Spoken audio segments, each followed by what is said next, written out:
Avatar Meher బాబాకి జై. మెహర్ పరివార్ అందరికీ జై బాబా. మనము 50వ ఎపిసోడ్ 50వ అధ్యాయానికి వచ్చాం.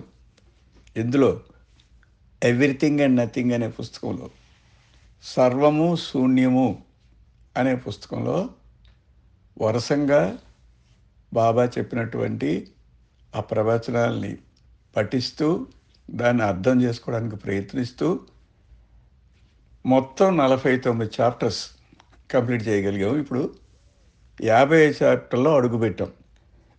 మొత్తం ఇందులో 65 చాప్టర్స్ ఉన్నాయి. సో 50వ చాప్టర్లో అడుగుపెట్టాం. దాన్ని అసలు ఏంటి, దానికి పేరు పెట్టారు, హెడ్డింగ్ ఏం పెట్టారు బాబా, ప్రతిదానికి ఒక జిస్ట్ ఆఫ్ ది ఆ డిస్కోర్సు, ఒక క్యాప్షన్ మనకి దాని పేరునే అది వ్యక్తపరచడం జరుగుతుంది. కాబట్టి బాబా ఈ అధ్యాయానికి ఏం పేరు పెట్టారో చూస్తే ది 1 అండ్ ది 0, 1 మరియు 0. ఏంటిది, లెక్కలు చెప్తున్నారా బాబా గారు? 1, 0 కొద్దిగా మనకి ఆశ్చర్యం వేస్తుంది. 1 ఏంటి, 0 ఏంటి అని. ఇదేది వ్యవహారికంగా ఏదో లెక్కల మాస్టరో లేకపోతే స్టాటిస్టిక్స్ మాస్టర్ చెప్పిన విషయం కాదు కదా బాబా చెప్పేది. జీవిత పరమార్థమైనటువంటి ఆ ముక్తి మార్గాన్ని, ఆ దైవాన్వేషకుడికి లభించే దైవప్రాప్తి గురించి చెప్పాలి కదా. మరి ఈ 1 ఏంటి, ఈ 0 ఏంటి అని ఒక డౌట్ వస్తుంది. కొద్దిగా నిశ్చితంగా పరిశీలిస్తే బాబా చెప్పేది ఇప్పుడు కూడా ఆధ్యాత్మిక విషయాల గురించి చెప్తారు కాబట్టి కొద్దిగా మనకి ఆ దృక్పథంతో మనం పరిశీలించినట్టయితే బాబా ఎప్పుడు చెప్తుంటారు 1 అంటే ఒక్కడే అని, 0 అంటే శూన్యం అని. అంటే 1 అంటే ప్రాబ్లీ 1 ఈజ్ ఓన్లీ రియల్, ఒక్కరు మాత్రమే. గాడ్ ఎలోన్ ఎగ్జిస్ట్, భగవంతుడు ఒక్కడు మాత్రమే ఉనికి కలిగి ఉన్నాడు. అంటే ఉన్నవాడు ఎవడు, భగవంతుడే. బహుశా ఆ ఒక్కటి గురించి బాబా చెప్పాలేమో అని మనకు స్ఫురిస్తుంటుంది. ఇక 0 ఎందుకు చెప్పారు మరి?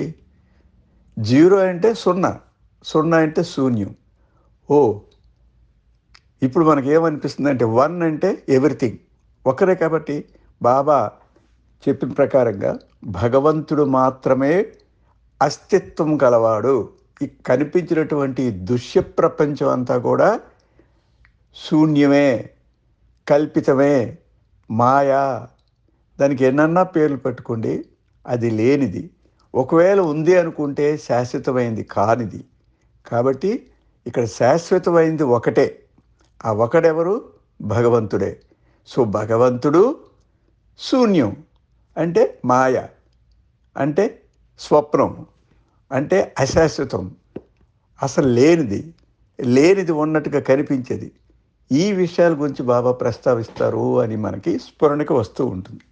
అప్పుడు ఈ పుస్తకంలో చూసినట్టయితే బాబా ఓ పెద్ద గుండు 0 పెట్టారు మధ్య ముందుని. ఒక 0 అనమాట, శూన్యం. దాని ప్రకారం 1 వేశారు. ఏంటి, ఆ 1కి ఎడం వైపుని 0 పెట్టారు. ఆ 0కి కుడివైపుని 1 అని రాశారు. అంటే ఎడం వైపు ఉండే 0కి విలువ లేదు కదండి. అది శూన్యం, అది ఇల్యూషన్, అది నథింగ్. సో ఆ ఎడం వైపున 0 వేశారంటే అది నథింగు అని మనం అర్థం చేసుకోవాలి. ఆ ప్రక్కన 1 వేశారు. 1 అంటే ఉన్నది ఒకటే. ఏంటది? భగవంతుడే. భగవతత్వం మాత్రమే ఒకటే. ఆయన కలిగినటువంటి ఒక సమయంలో ఒక సందేహం కలిగి దానివల్ల ఒక సంస్కారం ఏర్పడి యావత్ సృష్టి ఉద్భవించిందని మనం గాడ్ స్పీక్స్ ద్వారా తెలుసుకున్నాం. కాబట్టి ఉన్నది ఒకటే, రియాలిటీ, రియల్, యథార్థమైంది ఏది అంటే ఒక్కడే. ఆ ఒక్కడే భగవంతుడు. తనకి ఎడం వైపున ఉన్న 0 శూన్యం అని అయి ఉంటుంది అని అనుకొని ఒకసారి మరీ పరిశీలించినట్టయితే బాబా కూడా అలాగనే చేశారు. ద 0 అని పేరు పెట్టారు. 0 శూన్యము అని. దాని లోపల ఒక 8 సున్నాలు పెట్టారు. ఇల్యూజన్ అన్నారు. అంటే మాయా, అజ్ఞానము, కల్పితము, స్వప్నం, సమానము, లేనిది ఉన్నట్టుగా కనిపించేది, ఉన్నది లేనట్టుగా కనిపించేది, ఇదంతా ఏ భావంతో మనం చేసుకునేది అంతా nothing. It has no existence at all. But అంటే దానికి ఉనికే లేదు ఆ సున్నాకి. సున్నా శూన్యం, నథింగ్ అనమాట. మరి ఎవ్రీథింగ్ ఏంటి? ఒకటే.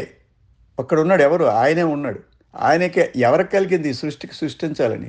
ఆయనకే కలిగింది. ఎందుకు కలిగింది? ఆయనకు ఒక విమ్, ఒక ఒక ఒక విధమైనటువంటి సందేహం వచ్చింది. ఎప్పుడైతే తను ఒక సందేహాస్పదంగా ఆలోచించడానికి ప్రారంభించాడో ఒక సంస్కారం వచ్చింది. ఆ సంస్కారంతో ఈ యావత్ సృష్టి ఉద్భవించింది. ఆ పరిణామ క్రమాలు అవన్నీ మనకు తెలుసు. మళ్ళీ మనం మానవులై ఉన్నాం. మానవులై ఉండి దైవాన్వేషణ కోసం ప్రారంభించాం. ఎన్ని జన్మలు గడిచాయో తెలీదు.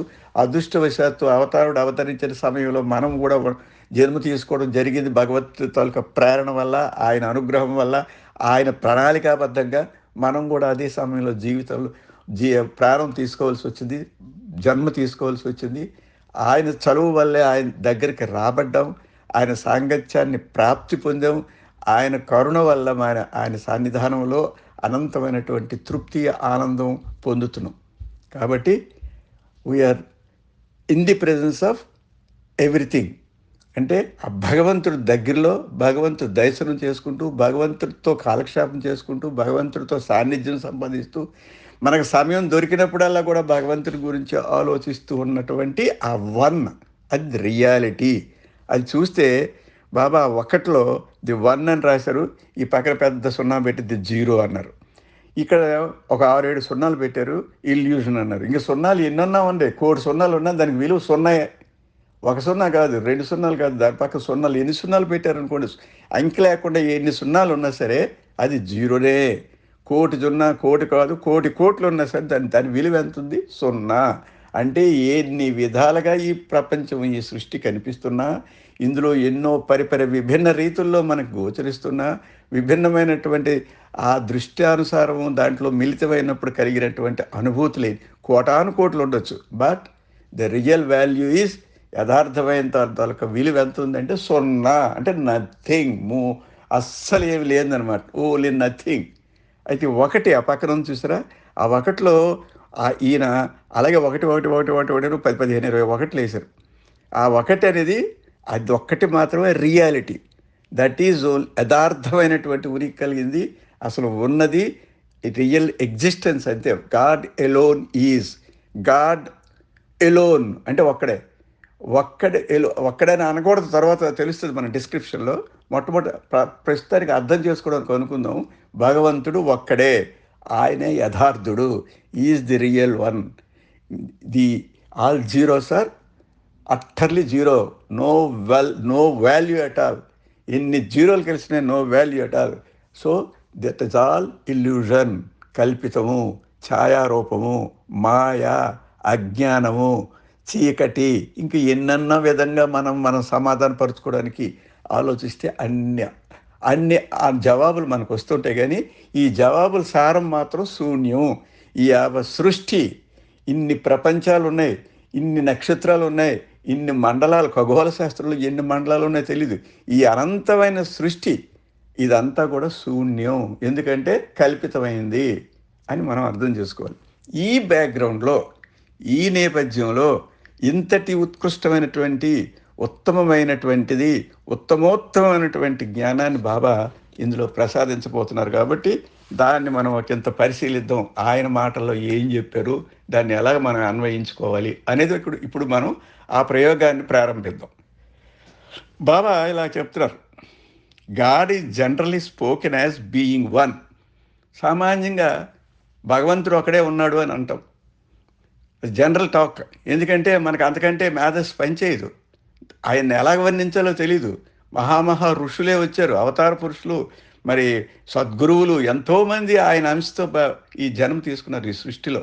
కానీ వాళ్ళందరినీ ఏ విధంగా, ఏ నోటనే వాళ్ళని స్తుతించాలో తెలియక మన మేధస్సు సరిపడినట్టుగా మనం దాన్ని ముందుగా ఒకటి అని ఆలోచిద్దాం.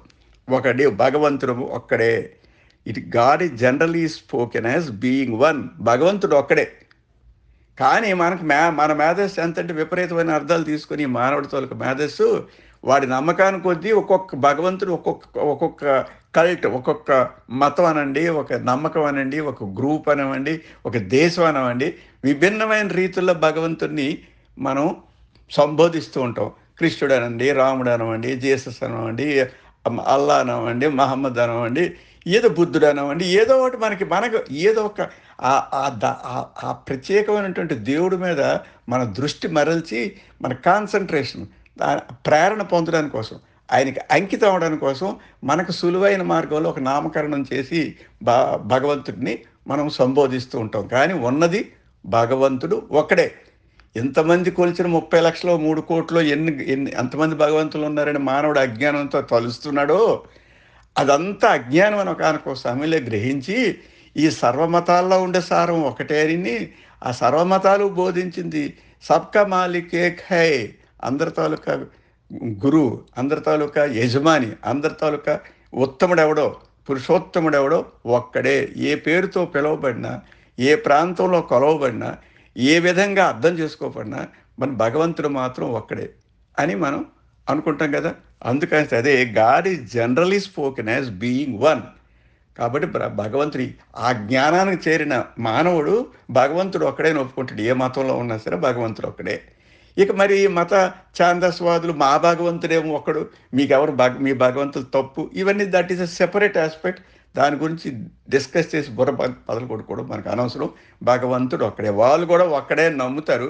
కానీ వాళ్ళకుండే బలహీనతలతో వాళ్ళ మతాన్ని ప్రబోధించడానికి కోసం, వాళ్ళ మతాన్ని పైకి తీసుకెళ్ళడానికి కోసం మా దేవుడే ముఖ్యుడు, మా కృష్ణుడే ముఖ్యం, మా రాముడే ముఖ్యం, మా మందిరమే ముఖ్యం, మా మసీదే ముఖ్యం అని ఏదేదో మానవుడికి ఉండే బలహీనతలు అజ్ఞానంతో కొట్టుమిట్లాడతాడు. అది ఇక్కడ అప్రస్తుతం, దాన్ని విడిచిపెట్టేద్దాం. కాబట్టి బాబా ఏమన్నాడు? God is generally spoken as being one. భగవంతుడు సామాన్యంగా ఒక్కడే అని చెప్పి గుర్తింపబడతారు. ఎవరు గుర్తిస్తారు? మానవులు. ఎవరు? ఉత్కృష్టమైన మానవులు. వాళ్ళ అజ్ఞాన ప్రగతిలో, అజ్ఞానం ప్రపంచంలో ఒక ప్రగతి, ఒక స్థానాన్ని సంపాదించినందుకు మాత్రం ఆ ఆలోచన వస్తుంది. గాడ్ ఈజ్, వాళ్ళు కూడా భగవంతుడు ఒక్కడే అంటారు. అక్కడ కూడా చిన్న అజ్ఞానం ఉంది. అది ఏంటో తర్వాత మనం గడుస్తున్న కూడా తెలుస్తుంది. We use the term one as being opposite to the many. ఈ వన్ అని, ఒకడే అని ఎందుకు అనుకుంటున్నామంటే, సామాన్యుడు ఏమనుకుంటాడంటే, ఈ ప్రపంచంలో ఈ దృష్టిలో వ్యవహారిక జగత్తులో సంచరిస్తూ అనేకమైనటువంటి విభిన్న రీతులు చూస్తూ ఉంటాడు. ఎన్నో ఉన్నాయి సృష్టిలో, అన్నింటికీ ఆధిక్యత ఉంది, అన్నింటిలో కూడా ఆ వస్తువు తాలూకా ప్రాముఖ్యత ఉంది, ఆ వస్తువు తాలూకా విశిష్టత ఉంది. కాబట్టి ప్రతి దాంట్లోనే భగవంతుడు ఉన్నాడు. కాబట్టి ప్రతి వస్తువుకి ఆ విశిష్టత ఉంది. కానీ ఏమనుకుంటాడు, ఇవన్నీ అశాశ్వతమని తెలుసుకుని ఈ కనిపించిన జగత్తులో విభిన్న రూపాలు కనిపిస్తున్నవన్నీ కూడా అశాశ్వతమైంది, శాశ్వతమైంది మాత్రం భగవంతుడే అని అనుకోవడం మూలని ఒక్కడే అని ఒక అంకె ద్వారా భగవంతుని గుర్తిస్తున్నాడు. మిగిలినవన్నీ కూడా అది కూడా అంకె ద్వారా. ఆ మెనీ అంటే అనేకం. సున్నాలు ఉన్నాయి చూసారా, సున్నాలు పెట్టారు ఆయన ఆ సున్నాలు.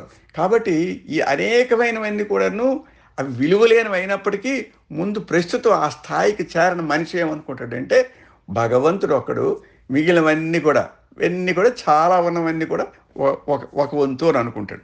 ఏమనుకుంటాడు? We use the term one as being opposite to many. అన్నిటికంటే విలక్షణమైన వాడు కాబట్టి, అన్నిటికంటే కూడా అవన్నీ అశాశ్వతమైన విషయాల కంటే కూడా శాశ్వతమైన వాడు ఒకడు ఉన్నాడు కాబట్టి వీడిని ఒకడు అంటాడు.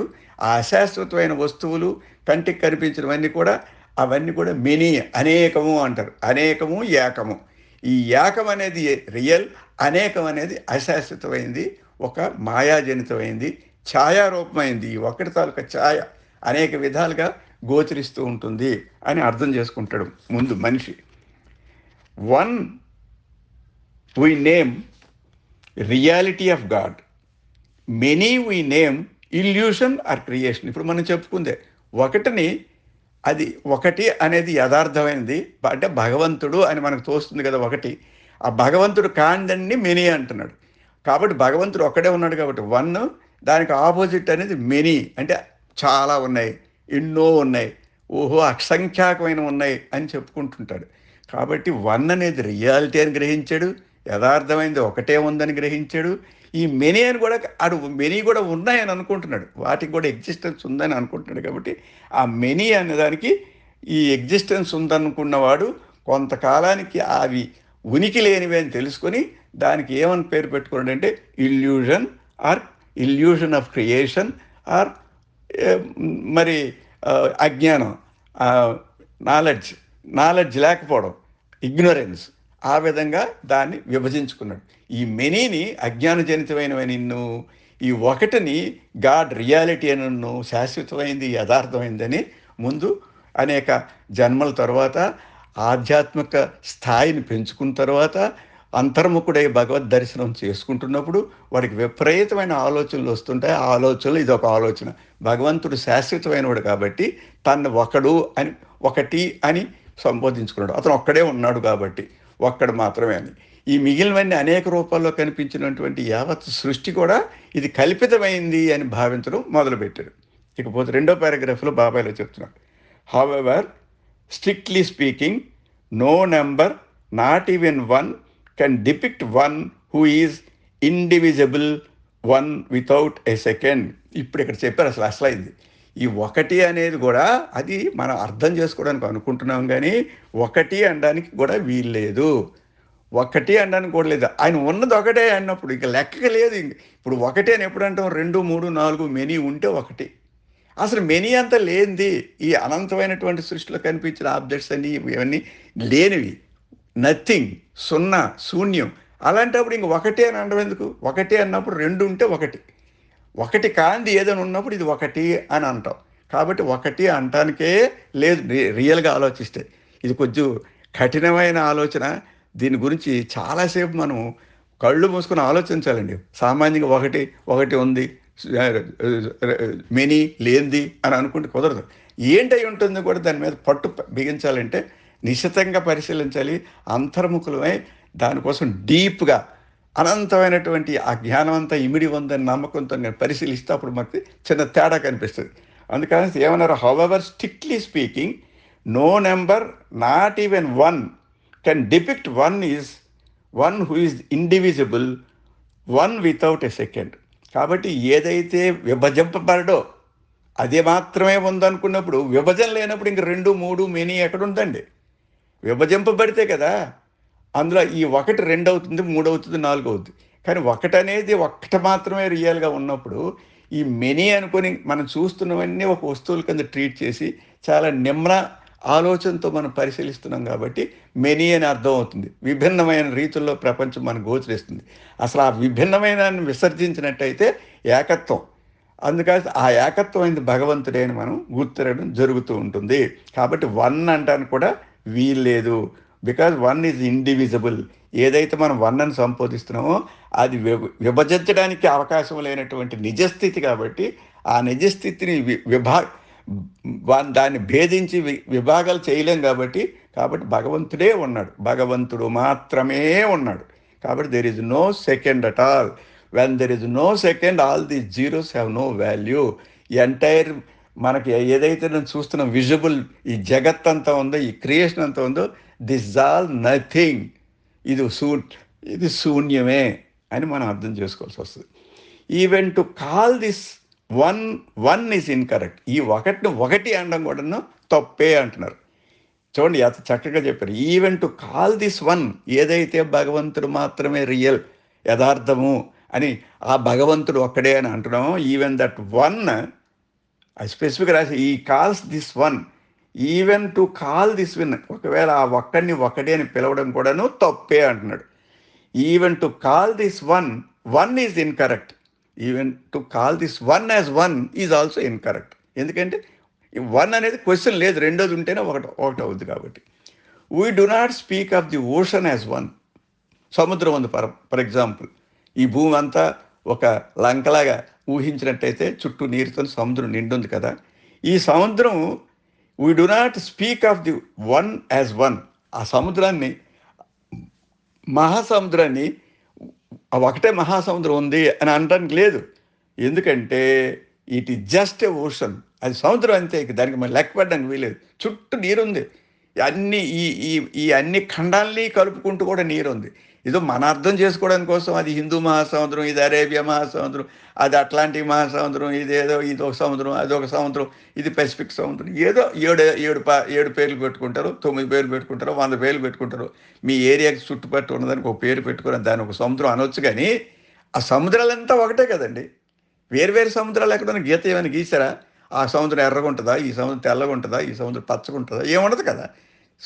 Ocean is ocean. ఇంకా there is no one ocean, two ocean, three ocean. మనం విభజించుకున్నాం, మనం అర్థం చేసుకోవడం కోసం, మన ప్రయాణ సౌలభ్యాల కోసం ఈ మానవుడు ఈ జన్మలో ఏదో ఒక పేరు పెట్టుకొని దానికి ఒక సముద్రం అన్నారు. ఇంకో జన్మలో ఇంకోలా పేర్లు పెడతారు, ఇంకోసారి ఇంకోలా చేస్తారు దాన్ని. కాబట్టి శాశ్వతమైంది కాదు. శాశ్వతమైంది ఏంటి? సముద్రం మాత్రమే. ఆ సముద్రం ఎన్నో సముద్రాలు ఉన్నాయి, ఒకటే సముద్రం ఉంది. సో ఆ విధంగానే బాబా అయితే would not speak of the ocean as one. Ocean as one. It just a ocean. The one simply is. Is అని ఇక్కడ మళ్ళీ పెట్టేది. ఈజ్ అంటే అయి ఉన్నది కదా, వెర్బ్ అది ఈజ్. సో సముద్రం మాత్రమే ఉన్నది, సముద్రము ఉన్నది. అంతేగాని 100 సముద్రాలు ఉన్నాయి, 10 సముద్రాలు ఉన్నాయని ఎలా కాదు, అలాగే రియాలిటీ, యథార్థం అనేది 100 యథార్థాలు ఉండవు. యథార్థం అని ఒకటిని మించి యథార్థం ఉంటే అది యథార్థం కాదు. కాబట్టి యథార్థమైంది ఏంటి? భగవంతుడు. అంటే ఆయన ఎన్ని ఉండాలి? ఆయన మాత్రమే ఉండాలి, ఒకటి మాత్రం కూడా కాదు, ఒకటే అనడానికి కూడా కాదు. అది మన అండర్స్టాండింగ్ కోసం ఏదేదో పేర్లు పెట్టుకొని 100 మంది దేవతలు ఉన్నారు, దేవుళ్ళు ఉన్నారు అనుకుంటున్నాం, కానీ ఉన్నది ఒక్కడే. కాబట్టి ఆయనకి నామం లేదు, రూపం లేదు, గుణం లేదు, ఇది సంకల్పం లేదు, వికల్పం లేదు, ఏమీ లేని అలాంటి స్థితిలో ఉండేవాడు ఒక్కడే. ఆయన యథార్థ స్థితి ఆయన మనం గుర్తించాలి. The one simply is. ఏంటి ఆ వన్? ఏమంటే కలిగి ఉన్నాడు, existence is there, God alone is. అదనమాట. అక్కడ ఒకటి అనడానికి లేదు, ఆయన మాత్రమే ఉన్నాడని అనుకుంటేనే మనకి అర్థం అవుతుంది. ఆయన ఒక్కడే ఉన్నాడు అనుకుంటే మళ్ళీ రెండోవాడు ఎవడో ఉండాలి, రెండోవాడు ఉంటేనే ఒకడు ఉండాలి. ఏమండి ఈ డిస్క్రిప్షను నాకు మరి భాషకి అందని భావంతో నేను చెప్తున్నాను, నాకు తెలీదు. ఎవరికి వాళ్ళు అర్థం చేసుకోవడానికి కోసం ప్రయత్నించాలని నా ప్రార్థన. ఇకపోతే ఆఖరి పారాగ్రాఫ్ అండి, ఇది కూడా ఒక 2-3 నిమిషాలు కంప్లీట్ చేద్దాం. The one is one, complete, whole and simultaneously a series of once with in the one. ఈ ఒకటిలో ఎప్పుడైతే ఒకటి వన్ ఈజ్ వన్ కదా, one is one and whole, అదే అది ఒకటే పూర్తయింది, పరిపూర్ణమైంది. ఒకటి అంటే భగవంతుడు. And simultaneously series of once with the one. ఇక దీని పక్కన ఎన్ని వన్లు ఉన్నా అది ఒకటే అవుద్ది. జీరోల పక్క ఎన్ని జీరోలు ఉన్నా జీరోనే అవుద్ది. కాబట్టి illusion is a zero and simultaneously a series of zeros within the zero. ఆ జీరోల లోపల జీరోలు ఉన్నాయి. భగవంతుడు ఏ నోట కొలిచినా, ఏ పేరుతో కొలిచినా, ఏ రూపంతో కొలిచినా, ఏ ప్రాంతంలో కొలిచినా, ఏ భాషతో కొలిచినా ఒకటే. ఎలాగో ఈ విభిన్న రీతుల్లో ఆయన పొగుడుతున్నా, శ్లాఘిస్తున్నా, ప్రార్థిస్తున్నా ఒకడే ఉన్నాడు కదా. ఆ విధంగానే జీరోలు, ఈ ఇల్యూషన్ కూడా అనేక విధంగా, ఇది ఈ ప్రాంతం, ఆ ప్రాంతం, ఆ కాలం, ఈ చెట్టు, ఈ పుట్ట, ఈ పాము, ఈ జంతువుని ఎన్ని కొలిచినా అన్నింటిలోనే God is everywhere, God is in everywhere. భగవంతుడు అంతటా ఉన్నాడు, అందరిలోనే ఉన్నాడు. అదనమాట కంప్లీట్. ఆ దృక్పథంతో చూసినట్టయితే మనకి 0-1కి డిఫరెన్స్ తెలుస్తుంది. Illusion is a zero and simultaneously a series of zeros within the zero.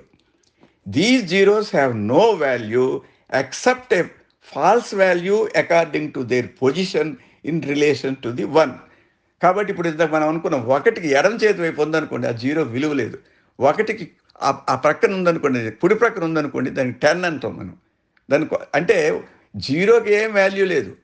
యథార్థమైనటువంటి భగవంతుడికి మాత్రం వాల్యూ ఉంది. అంటే భగవంతుడికి సరైన వైపు మనం దృష్టిని మరల్చి ఆ దృష్టికి అనుకూలంగా మనం ప్రవర్తిస్తే మనకు వాల్యూ ఉంది.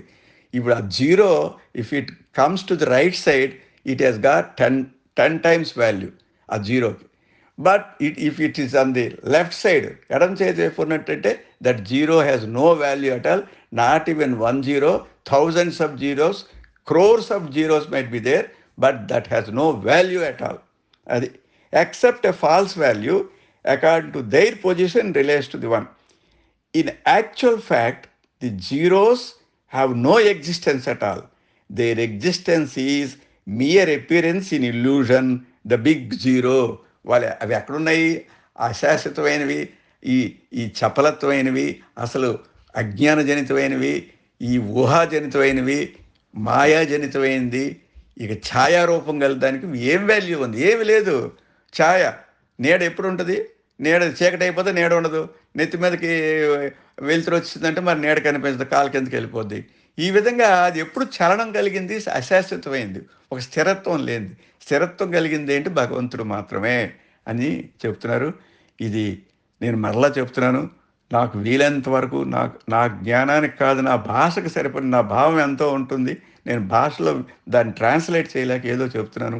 మీరందరూ కూడా దీని గురించి కూలంకషంగా ఆలోచించి, మీరు కూడా ఈ బాబా చెప్పినటువంటి ఆ మహాజ్ఞానాన్ని, అనంత జ్ఞానాన్ని సంపాదించడానికి కోసం ప్రయత్నించాల్సిందిగా ప్రార్థిస్తున్నాను. అవతార్ మెహర్ బాబాకి జై.